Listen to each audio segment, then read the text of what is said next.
Сәлеметсіздер ме, құрметті студенттер? Мен Купусенова Жанна Бразгалиевна, Батыс Қазақстан облысы Тасқала колледжінің қазақ тілі мен әдебиет пәнінің оқытушысымын. Назарларыңызға Сәкен Сейфуллиннің Көкшетау поэмасы атты сабағымды ұсынамын.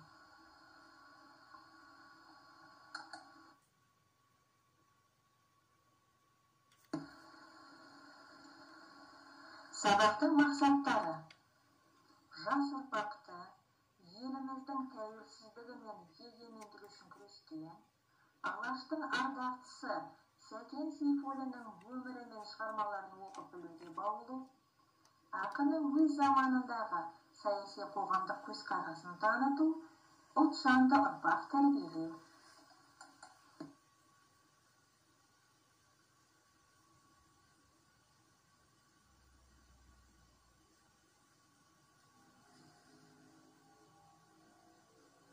Сәкен Сейфуллиннің көлемді шығармаларының бірі Көкшетау поэмасы.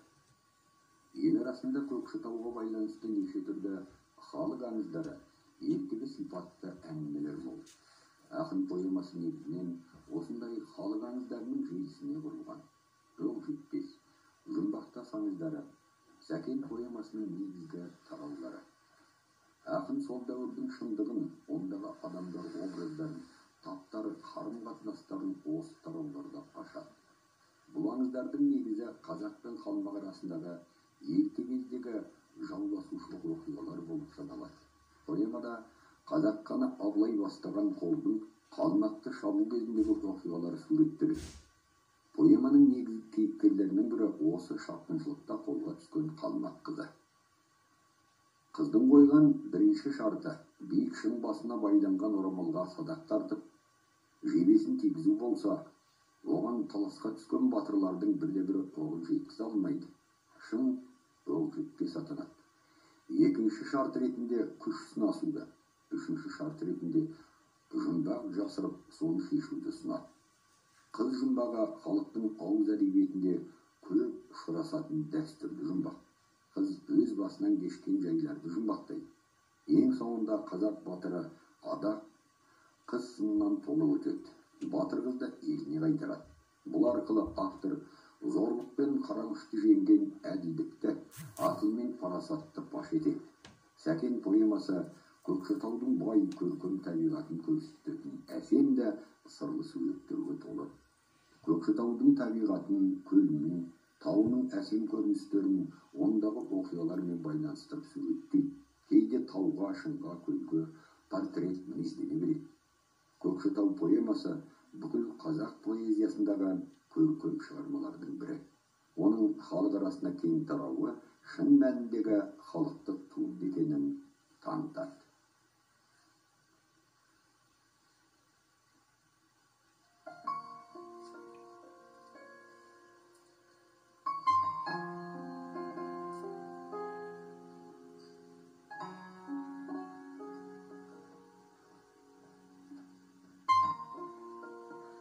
Көкшетау, арқаның кербез сұлу Көкшетауы, дамылсыз сұлу бетін жуған жауын, жан-жақтан ертелі кеш бұлттар келіп, жүреді біліп кетіп есен сауын.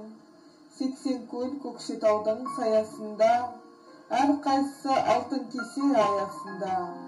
Ауасы дертке дауа, жұпар істі, көкірек қанша жұтса, тоясың ба? Көкпеңбек шың басынан мұнар кетпес, басыңа атсаңдағы оғың жетпес. Бір жұтсаң Көкшетаудың жұпарынан, өлгенше көкірегіңнен құмар кетпес. Талай сыр ертегіні ел айтады, ызыңдап таудан соққан жел айтады. Сырласып сыбырласқан жапырақтар, күндіз-түн күңіренген көл айтады. Ертегі болмаса да хатта қалған, аузында шежіренің қартта қалған, қарттардың баян қылған әңгімесін есіткен кейінгілер жаттап алған.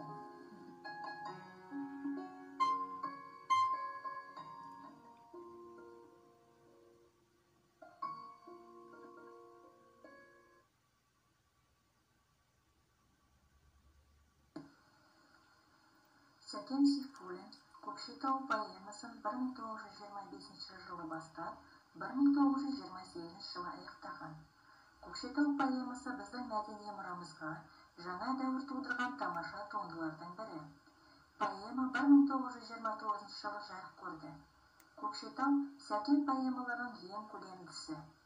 Композициясы күрделі, бірнеше сюжетті желіден тұратын, көркем бейнелі шығарма.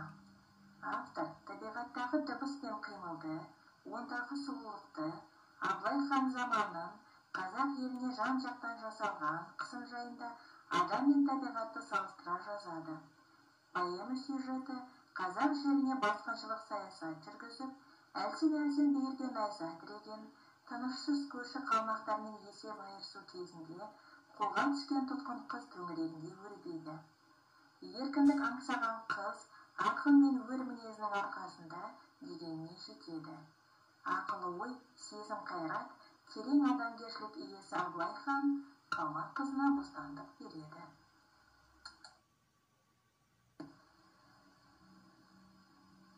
Зымыран сұрақтары арқылы білімімізді тексерейік. Көкшетау поэмасы қай жылы жазылды?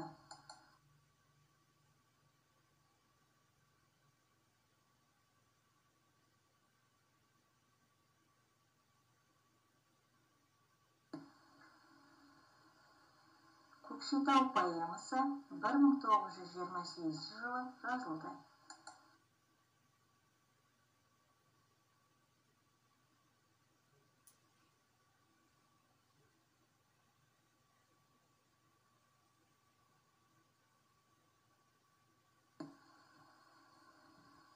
Ол қандай поэма?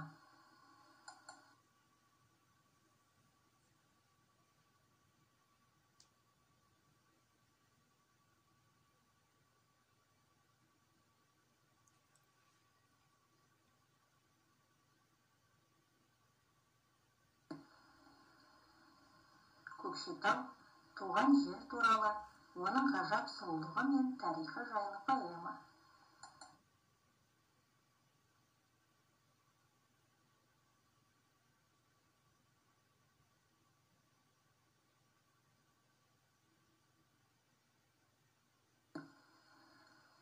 Поэманың оқ жетпес тарауында таудың зәулім екенін танытатын сөздер мен сөз тіркестерін кім тауып оқиды? Сүп-сүйір бейне найзашың құз биік, төбесі кейде тұрар бұлтқа тиіп, қарасам етегінен шың басына тақияң жерге түсер тұрған кейіп. Тіп-тік шың көкке қарай кеткен бойлап, тұрғандай таусылмайтын бір ой ойлап. Таудың биік екенін төбесі бұлтқа тиюінен және көкке қарай бойлап кетуінен көреміз. Ал студенттер, тік екенін қайдан байқадыңыз? Сүп-сүйір бейне найза тіркесінен және шың басынан қарағанда тақияның жерге түсуінен. Ақын суреттеуіндегі қалмақ қызы қандай?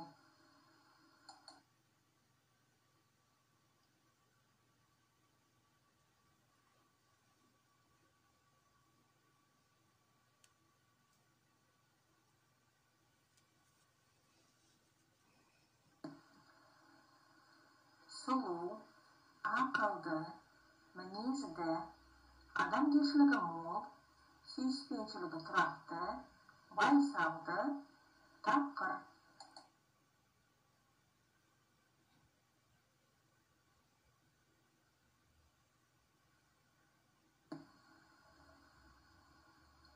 Қыздың ақылдылығы қай жерде байқалады?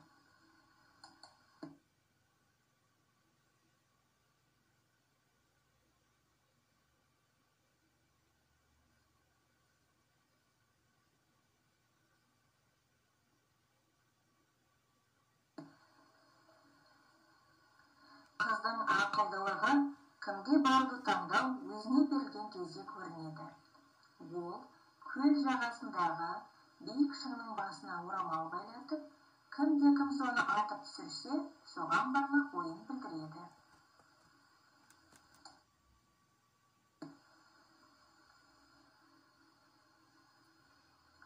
Ақын оның көркін қалай суреттейді? Оқулықтан тауып оқыңыз.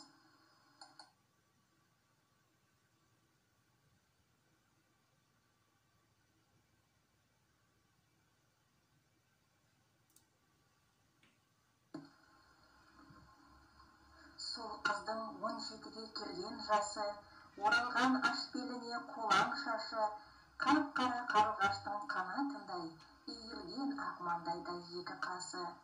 Аш белі көк шыбықтай солқылдайды, қолаң шаш бейне жібек толқындайды. Батырлар сол сұлуға салыстырған, жалғыз ақ аспағындағы күн мен айды.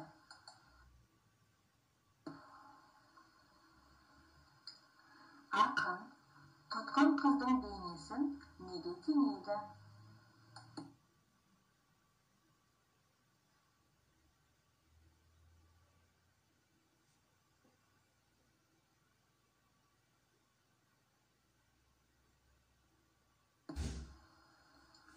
Оның тұтқындағы солғын өңін үзілген қызғалдаққа теңейді. Мергеннің оғы тиіп әлсіреп қолға түскен бала кейікке балайды. Сұңқардың баласындай қолға түскен, құланның құлынындай қолға түскен, тұтқын қыз жауларына жалтаңдайды, киіктің лағындай қолға түскен. Адақ поэмада қалай суреттеледі?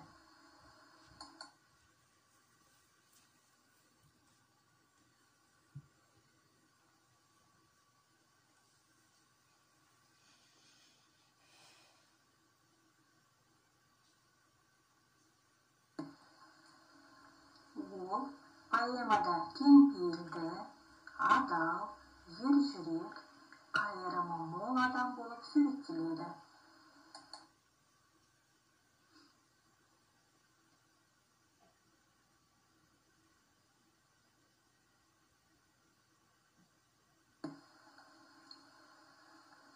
Ақын оның ұнамды портретін қалай бейнелеп береді?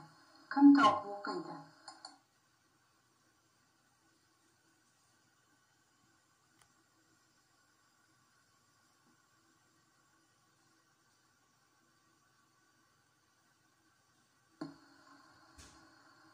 Үйде тапсырма. Сәкен Сейфуллин, Көкшетау поэмасы. Сабағымыз осымен аяқталды. Сау болыңыздар.